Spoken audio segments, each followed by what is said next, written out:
एक बार एक राजा और उनकी रानी रात्रि में विश्राम कर रहे थे। तभी उनको रात के सन्नाटे में किसी जानवर के गुर्राने की आवाज सुनाई देती है। आवाज सुन राजा ने रानी से कहा, रानी, जंगल में शेर गुर्रा रहा है। रानी बोली, नहीं महाराज, वो शेर की नहीं बल्कि शेरनी की आवाज थी।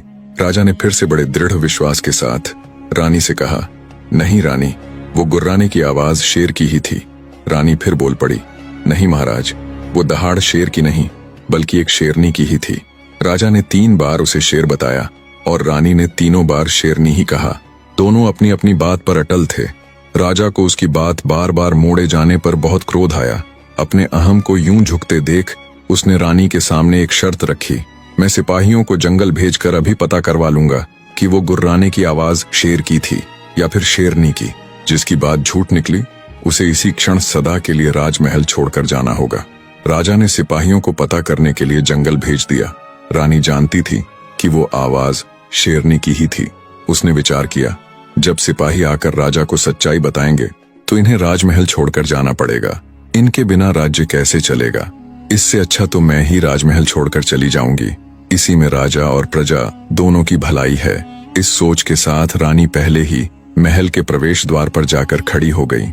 जब सिपाही जंगल से वापस आए तो रानी के पूछने पर उन्होंने बताया कि महारानी जी, वो आवाज शेरनी की ही थी। तब रानी ने सिपाहियों को सख्त निर्देश दिए कि उन्हें राजा के आगे सच्चाई को छिपाते हुए उनके सामने यही कहना है कि उन्होंने एक शेर को ही देखा था। इतना कहकर रानी शयन कक्ष में लौट आई। थोड़ी देर में रानी के पीछे पीछे सिपाही भी आ गए। राजा बोला, बताओ सिपाहियों, जंगल में तुमने किस जानवर को देखा? तब सिपाही रानी के कहे अनुसार शेर ही बताते हैं। राजा ने तुरंत रानी को राजमहल छोड़ने का आदेश दिया। रानी बोली, महाराज, मैं 7 माह की गर्भवती हूँ। आधी रात को भला कहाँ जाऊंगी? सुबह होने पर मैं खुद सदा के लिए राजमहल छोड़कर चली जाऊंगी। किंतु राजा के हृदय पर कोई असर नहीं हुआ। वे कठोर स्वर में बोले, रानी, शर्त के अनुसार तुम्हारी पराजय हुई है। तुम्हें अभी और इसी क्षण यह महल छोड़कर जाना होगा। उस समय वचनों का पालन किया जाता था। अंततः राजा के कहते ही रानी उसी क्षण राजमहल छोड़कर चल पड़ी। चलते हुए उसने अपने साथ बस एक बुना हुआ कोट लिया, जिसे वो अपनी होने वाली संतान के लिए कई दिनों से बुन रही थी। आधी रात को रानी राजमहल छोड़कर निकल तो आई, पर अब घने जंगल में उसे तरह तरह के जंगली जानवरों की आवाजें आ रही थीं। मारे भय के रानी के प्राण सूखे जा रहे थे। गर्भवती रानी आधी रात को जंगल में ठोकरें खाती फिर रही थी। ये साफ साफ दर्शा रहा था कि राजा अपने स्वाभिमान के चलते ये भी भूल गया कि रानी गर्भवती है, जो कुछ समय पश्चात ही उनकी वंश ज्योति को जन्म देने वाली है। इधर जैसे तैसे करके रानी ने बड़ी ही मुश्किल से जंगल में अपनी रात बिताई। रानी बुद्धिमती और एक साहसी नारी थी। उसने निश्चय किया कि वो नगर से दूर जंगल को ही अपना आश्रय बनाएगी। दुखी सुखी पाकर धीरे धीरे रानी ने अपने रहने लायक एक घास फूस की झोपड़ी बनाई। जल्दी ही वो मंगलमय दिन भी आ गया, जब रानी ने एक स्वस्थ पुत्र को जन्म दिया। रानी बड़ी ही धैर्यवान और साहस रखने वाली स्त्री थी, जो उस नाजुक अवस्था को भी अकेले ही झेल गई। समय अपनी गति के साथ बीतने लगा। समय के साथ रानी का पुत्र भी बड़ा हो रहा था। कहानी में अब राजमहल की तरफ चलते हैं। रानी के जाने के कुछ समय बाद ही राजा को पछतावा तो बहुत हुआ था कि रानी के साथ उसने बड़ा ही गलत किया, पर तीर तो कब का अपनी कमान से निकल चुका था, सो अब पछताने से भला क्या होने वाला था। राजा उस पछतावे के साथ भारी हृदय से अपने दिन काट रहा था। एक दिन राजमहल के वे सेवक, जिनको राजा ने उस रात जंगल में भेजा था, आपस में बतिया रहे थे कि राजा तो बहुत कठोर निकला। उसने अपनी उस गर्भवती स्त्री को आधी रात में महल से निकाल दिया, जिसने उसके और राज्य के लिए खुद की बलिदानी दे दी। और शेरनी के होते हुए भी रानी ने हमें राजा के सामने शेर ही बताने को कहा। जब वे ये बात कर रहे थे, तब राजा का एक खास दूत उनकी ये बातें सुन रहा था। उसने तुरंत जाकर सिपाहियों के बीच हुई पूरी वार्ता का बखान राजा के सामने कर दिया। उसकी बात सुन राजा को झटका सा लगा। उसने तुरंत उन सिपाहियों को बुलाया और सच्चाई बताने के लिए कहा। राजा के जोर देने पर सिपाहियों ने राजा के आगे पूरी बात उगल दी और बताया कि महाराज, उस दिन जंगल में हमने शेर को नहीं बल्कि एक शेरनी को देखा था। हमें क्षमा करें महाराज। पर महारानी के कड़े हुक्म के आगे हम विवश हो गए।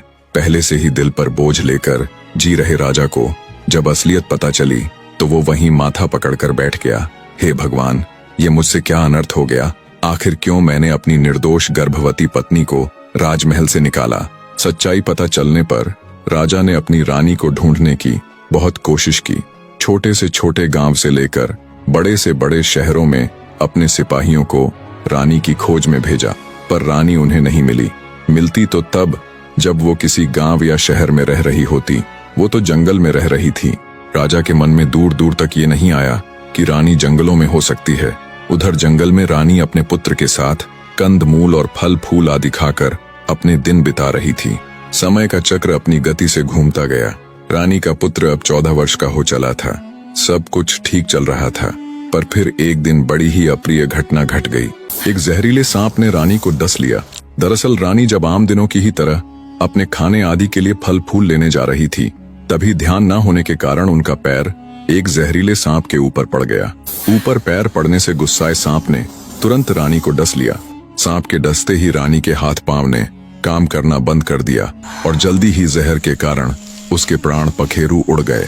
जब शाम होने तक भी वो वापस अपनी कुटिया में नहीं पहुंची तो उसके बेटे को अपनी मां की चिंता सताने लगी। अंततः 14 साल का वो बालक अपनी माता को ढूंढने के लिए जंगल में निकल पड़ता है। कुछ दूर चला तो देखा उसकी मां बीच रास्ते अचेत अवस्था में पड़ी हुई है। नजदीक जाकर जब उसने रानी के नीले पड़ चुके शरीर को देखा तो उसे समझते देर न लगी कि अब उसकी मां इस दुनिया में नहीं रही। उस बेचारे का तो जैसे पूरा संसार ही उजड़ गया था। उसके लिए तो माँ बाप, भाई बहन, दोस्त, रिश्तेदार सब उसकी माताजी ही थीं। 14 साल के उस लड़के के करुणामयी विलाप से पूरा जंगल दहल उठा। पूरी रात वो ऐसे ही अपनी माँ के पास बैठा विलाप करता रहा। सवेरा हुआ तो उसने अपने हृदय पर पत्थर रखकर लकड़ियां इकट्ठी की और अपनी माँ का अंतिम संस्कार किया। बेशक वो 14 वर्ष का हो चुका था, पर अब तक उसकी माँ ही थी जो उसके खान पान आदि का प्रबंध करती थी। अब माँ ही नहीं रही तो उसके खाने आदि का प्रबंध करने वाला भी कोई नहीं था। अंततः लड़के ने जंगल से कुछ लकड़ियां काटी और उनका गट्ठर बनाकर नगर की ओर चल पड़ता है। जब वो नगर पहुंचा तो एक लाला जी यानी बनिए की दुकान के आगे से गुजर रहा था। बनिए ने जब लड़के के सिर पर चंदन की लकड़ियों का गट्ठर देखा तो उसने आवाज देकर उसे अपने पास बुला लिया और बोला, क्यों भाई, क्या मूल्य चाहते हो इन लकड़ियों के बदले? पढ़ा लिखा ना होने के कारण वो थोड़ा सादा ही था। ना तो उसमें दुनियादारी की समझ थी और ना ही व्यापार आदि की। वो तो बस अपने पेट की भूख मिटाने के लिए शहर आया था। अंततः उसने सेठ से कहा कि मुझे इन लकड़ियों के बदले 2 वक्त की रोटी चाहिए। उसकी बात सुन बनिया बड़ा खुश हुआ। वो बड़ा ही धूर्त आदमी था। मौके की नजाकत को देखते हुए उसने थोड़े रोब से लड़के को हुक्म दिया, ठीक है, वहां डाल दो लकड़ियों को, मैं तुम्हें 2 वक्त का खाना दे दिया करूंगा। अब यही काम उस लड़के की रोजमर्रा की जिंदगी में शामिल हो गया। वो वन के अंदर से चंदन की लकड़ियां लाता और बनिया बदले में उसे 2 वक्त की रोटियां दे दिया करता। बनिए ने ज्यादा समझदार बनते हुए उस लड़के जिसे वो लकड़ियां कहकर पुकारता था का हिसाब अपने बही खाते में लिखना शुरू कर दिया कि मैंने कब से इसे रोटी देनी शुरू की। पर बनिया इस बात से बिल्कुल बेखबर था कि एक दिन उसका ये लिखा हुआ हिसाब ही उसके लिए आफत बन जाएगा। जिस नगर में वो बनिया रहता था उस नगर का राजा बड़ा ही अभिमानी था। राजा की 3 लड़कियां थीं। वो राजा बड़ा ही धूर्त और अभिमानी था। अपने राज्य और संपदा को देखकर वह स्वयं को ही ईश्वर तुल्य समझने लगा था। एक दिन राजा ने तीनों पुत्रियों को अपने समक्ष बुलवाया और प्रश्न किया, बताओ पुत्रियों, तुम किसके भाग्य का अन्न ग्रहण करती हो, किसके भाग का खाती हो? राजा की बड़ी और मंझली पुत्री ने विनम्रता पूर्वक उत्तर दिया, पिताश्री, हम तो केवल आपके प्रसाद और आपके भाग्य का ही सुख भोगती हैं। उनका जवाब सुन राजा अति प्रसन्न हुआ। फिर जब उसने छोटी पुत्री से भी यही प्रश्न किया तो उसने बड़ी ही बेबाकता और आत्मविश्वास से कहा, पिताजी, मैं केवल अपने भाग्य, अपने नसीब का फल खाती हूँ। उसकी बात सुन राजा अत्यंत क्रोधित हुआ। उसका माथा तमतमा उठा। उसने स्वयं को संयत करते हुए सोचा, अभी यह बालिका है, अपनी बड़ी बहनों जितनी समझदार नहीं है। समय आने पर इसकी यह डिठाई स्वयं ही मिट जाएगी। समय बीता। राजा ने अपनी दोनों बड़ी पुत्रियों का बड़े ही विशाल राज्य घरानों में भव्य तरीके से विवाह कर दिया। समय बीता। राजा की छोटी वाली पुत्री भी अब ब्याहने लायक हो चुकी थी। तब राजा ने उसके विवाह योग्य लड़का देखने से पहले एक बार फिर उसे बुलाकर वही सवाल दोहराया जो पहले पूछा था कि बताओ बेटी, तुम किसके भाग्य का खाती हो, छोटी बेटी अब जवान अवश्य हो गई थी, पर उसका जवाब अब भी वही था कि वो किसी और के नहीं बल्कि स्वयं के भाग्य का ही खाती है। वही जवाब फिर से सुन। इस बार राजा का क्रोध सीमा से बाहर हो गया। वो गरज कर बोला, पहली बार जब मैंने तुमसे ये सवाल किया था तब तुम्हारे जवाब को सुनकर मैं अपने क्रोध को ये सोचकर पी गया था कि तुम अभी नादान हो, तुम्हारे अंदर अपनी बड़ी बहनों जितनी समझ नहीं है। समय के साथ तुम्हारी सोच भी बदल जाएगी, पर तुम तो कुत्ते की वो टेढ़ी पूंछ हो जो कभी सीधी नहीं होती।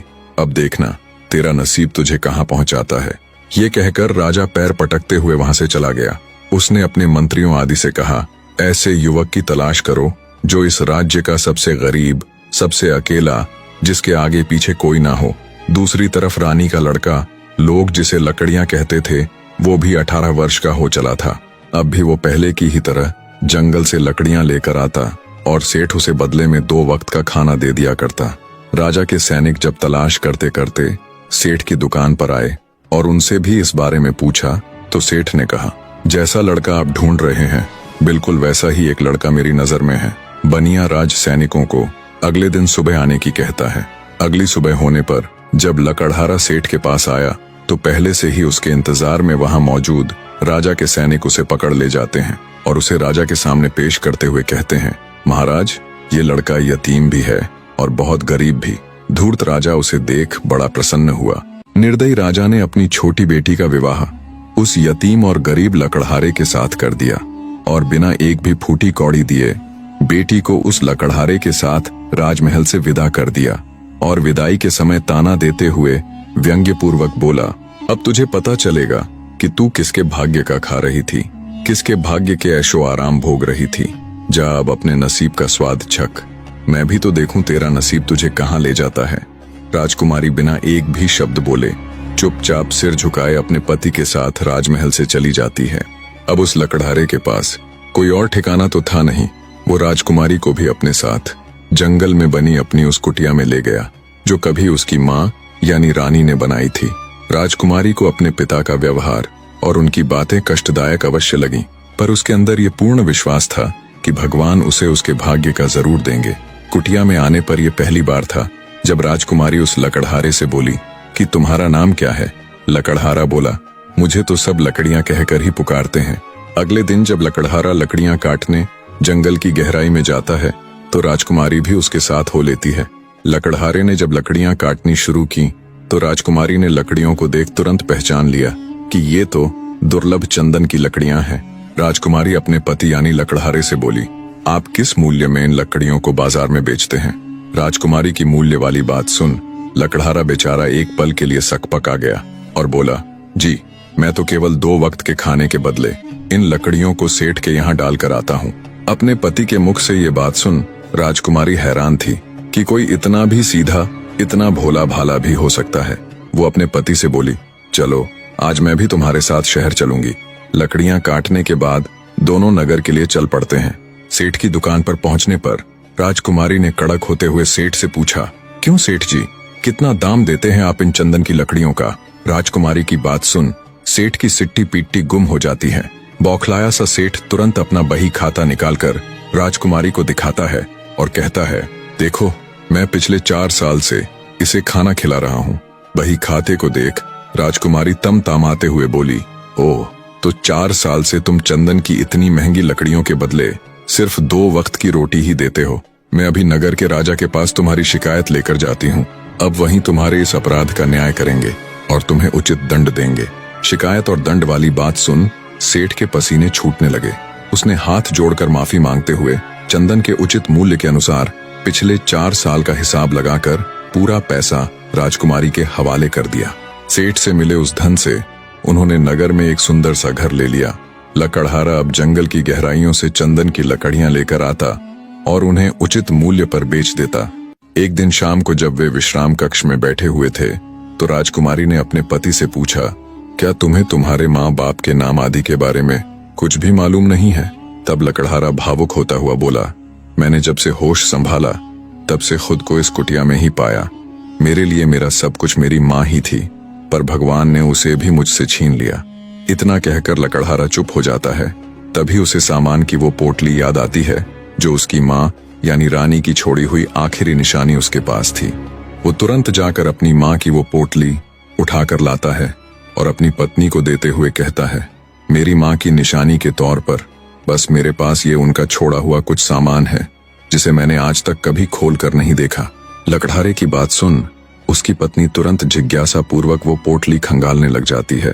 पोटली के अंदर रानी के कुछ पुराने वस्त्र और उसके बेटे यानी लकड़हारे का वो शाही कोट था जिसे रानी ने उसके जन्म से पूर्व बड़े ही चाव से बनाया था। शाही कोट को देखते ही राजकुमारी समझ गई कि उसका पति किसी शाही घराने से ताल्लुक रखता है। जब उसने वो कोट खंगाला तो उसकी जेब में एक चिट्ठी मिली। वो चिट्ठी दरअसल रानी की लिखी हुई थी। रानी बहुत ही समझदार थी। उसे पता था कि जिंदगी का कोई भरोसा नहीं, इसलिए उसने अपने पुत्र के नाम एक चिट्ठी लिखकर उसके उस कोट में डाल दी जिसके अंदर रानी ने अपने बेटे के पिता यानी राजा और उसके राज्य का नाम लिखा हुआ था। राजकुमारी ने जब वो चिट्ठी पढ़ी तो उसकी हैरानी का कोई ठिकाना नहीं था। अपने लकड़हारे पति के परिवार आदि का पता चलने पर मारे खुशी के उसकी आंखें भर आईं। दरअसल लकड़हारे का पिता कोई और नहीं बल्कि उनके राज्य के पास ही स्थित तेजगढ़ नामक विशाल राज्य के राजा वीरेंद्र प्रताप ही थे, जिनका नाम उसने इससे पहले कई बार अपने पिता के मुख से सुना हुआ था। वो ये सोच सोचकर हैरान हो रही थी कि उसके मामूली से लकड़हारे पति का पिता इतने बड़े विशाल राज्य का राजा है। अपनी पत्नी की भरी हुई आंखें और उसके चेहरे पर हैरानी के भाव देख भ्रमित सा लकड़हारा असमंजस में खड़ा एकटक उसे देखे जा रहा था। उसने जब अपनी पत्नी से पूछा कि ऐसा क्या है इस चिट्ठी में जो तुम इतनी हैरान हो, तब राजकुमारी अपने पति को भी पूरी सच्चाई से अवगत करवाती है। पूरी बात सुन लकड़हारा भी स्तब्ध सा खड़ा रह गया। उसका मुंह खुला का खुला रह गया। उसे विश्वास ही नहीं हो रहा था कि वो इतने बड़े राजा का बेटा है। कुछ देर तक कमरे में भारी सन्नाटे के बाद सन्नाटे को तोड़ती हुई राजकुमारी अपने पति से बोली, देख क्या रहे हो, तैयारी करो, हम कल सुबह होते ही तेजगढ़ के लिए निकलेंगे। अगले दिन सुबह होते ही अत्यधिक प्रसन्नता के साथ राजकुमारी और उसका पति तेजगढ़ के लिए चल पड़ते हैं।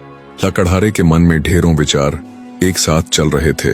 क्या उसका पिता उसे पहचान पाएगा? क्या वो उसे अपनाएगा? जब वे राजमहल के द्वार पर पहुंचे तो राजकुमारी ने पहरेदारों से कहा कि उन्हें राजा से मिलना है, वो उनके परिचित हैं। पहरेदारों ने अंदर खबर पहुंचाई, मेरे परिचित। दुविधा में पड़ते हुए राजा वीरेंद्र ने उन्हें अंदर बुलाने को कहा। राजकुमारी और उसके पति के अंदर आने पर राजा ने उनसे उनका परिचय पूछा। तब राजकुमारी ने वो पत्र वाली पूरी बात राजा के सामने कह सुनाई और राजा को रानी का लिखा हुआ वो पत्र और उसके पति के बचपन का वो कोट दिखाया। रानी की लिखावट और विदाई के समय रानी के हाथ में उस कोट को राजा कैसे भूल सकता था। राजा के मन में उसकी पत्नी का वही अंतिम चित्र था जिसमें रानी उस कोट को लिए राजमहल छोड़कर जा रही थी। पुत्र, मेरा पुत्र, कहते हुए राजा वीरेंद्र भागकर अपने पुत्र को गले लगा लेता है और फूट फूट कर रोने लग जाता है। कितने ही साल से राजा पश्चाताप के साथ बस इसी उम्मीद में जिए जा रहा था कि शायद एक दिन उसकी संतान उसके पास वापस लौट आएगी। काफी देर तक बहते नेत्रों के साथ राजा अपने पुत्र से लिपटा रहा। आज राजा को न केवल उसका पुत्र मिला था, न केवल उसे उसके राज्य का उत्तराधिकारी मिला था, न केवल उसे उसकी वंश बेल को आगे बढ़ाने वाला मिला था, बल्कि आज उसे मिला था सालों से रानी के दुख और पश्चाताप में जल रहे उसके हृदय को शांत करने वाला उसका अपना खून, उसका अपना बेटा। राजा वीरेंद्र प्रताप बड़ी ही खुशी के साथ अपने बेटे, अपने पुत्र को अपना उत्तराधिकारी चुनते हुए उसे सब कुछ सौंप देते हैं और स्वयं तीर्थ के लिए चले जाते हैं। लकड़हारे के साथ साथ राजकुमारी का भाग्य भी अब पूरी तरह से बदल चुका था। ये जो कुछ भी हुआ इसे भगवान की मर्जी कहो, उनका चमत्कार कहो, पर वहीं दूसरी तरफ राजकुमारी की दोनों बड़ी बहनें जो रहीश घरानों में ब्याही गई थीं, उनका व्यापार में बहुत सा नुकसान हो जाता है। उनके नुकसान की भरपाई के चक्र में राजकुमारी का पिता भी अपना सारा धन गंवा देता है। जब राजा दिवालिया हो गया तो गुपचुप तरीके से राज्य छोड़कर तेजगढ़ भाग आता है। अब भूखा पेट तो रोटी मांगेगा ही। पेट की भूख मिटाने के लिए राजा तेजगढ़ में आने के बाद टोकरियां बेचने लग जाता है। एक दिन जब वो सिर पर टोकरी उठाए, टोकरियां ले लो टोकरियां की आवाज लगाता हुआ महल के बाहर से गुजर रहा था, तब राजकुमारी अपने पिता की आवाज को तुरंत पहचान लेती है। उसने सेविकाओं से तुरंत उस टोकरी वाले को अंदर बुलाने को कहा। सेविकाएं उस राजा यानी टोकरी बेचने वाले को महल के अंदर ले आती है। टोकरी वाला अंदर आ जमीन पर बैठकर टोकरियां दिखाने लग जाता है। राजकुमारी अपने पिता को फटे पुराने कपड़ों में भी तुरंत पहचान लेती हैं और उससे कहती है, पहचाना मुझे। अब टोकरी वाले की इतनी हिम्मत कहाँ कि वो मुख उठाकर राजकुमारी की तरफ देखे। तब राजकुमारी फिर से बोली, पिताजी ऊपर देखिए। राजकुमारी द्वारा पिताजी कहे जाने पर टोकरी वाले ने जब ऊपर देखा तो सिंहासन पर विराजमान अपनी छोटी बेटी को तुरंत पहचान लिया। यतीम और गरीब लकड़हारे से शादी के बाद आज उसे यहाँ बैठे देख उसके आश्चर्य की कोई सीमा नहीं थी। उसका सारा घमंड चूर चूर हो चुका था। तब राजकुमारी सम्मान सहित अपने पिता को ऊपर बैठाती है और पूछती है, बताओ पिताजी, मैं अपने भाग्य का खाती थी या फिर आपका दिया हुआ? आपके भाग्य का। बेटी की बात सुन राजा का सिर मारे लाज शर्म के झुक जाता है। शर्मिंदा होते हुए वो कहता है, माफ करना बेटी, मैं राज्य और संपदा के कारण अंधा हो गया था। तुम अपने भाग्य का ही खाती थी। दयालु राजकुमारी कंगाल हो चुकी अपनी बड़ी बहनों और अपने पिता की आर्थिक रूप से मदद करती है। अब लकड़हारा यानी राजा खुशी से अपनी पत्नी के साथ अपना जीवन व्यतीत करता है। कहानी के निष्कर्ष की तरफ चलने से पहले आपसे दरखास्त है, अगर कहानी आपके दिल को छू गई तो चैनल को सब्सक्राइब जरूर कीजिएगा। निष्कर्ष। और इस प्रकार भाग्य ने अपना चक्र पूरा किया। जिस राजकुमारी ने अपने भाग्य में विश्वास रखा वह विशाल राज्य की रानी बनी। जिस लकड़हारे ने ईमानदारी से जीवन व्यतीत किया वह राजा बना, और जिस राजा ने स्वयं को भाग्यवान समझा वह टोकरी वाला बना। कहानी में सबसे बड़ा बलिदान रानी का था, जो अपने पति के हित की खातिर सब कुछ छोड़ छाड़ कर वन में चली गई, पर अंततः उसके पुत्र को उसका हक मिला। सत्य यह है, अहंकार मनुष्य का सबसे बड़ा शत्रु है और विश्वास उसका सबसे बड़ा मित्र। भाग्य उन्हीं का साथ देता है जो अपने कर्तव्य और धर्म पर अटल रहते हैं। जो दर्शक वीडियो में अंत तक बने रहे, हमेशा की तरह एक बार फिर से उन सब का तहे दिल से धन्यवाद।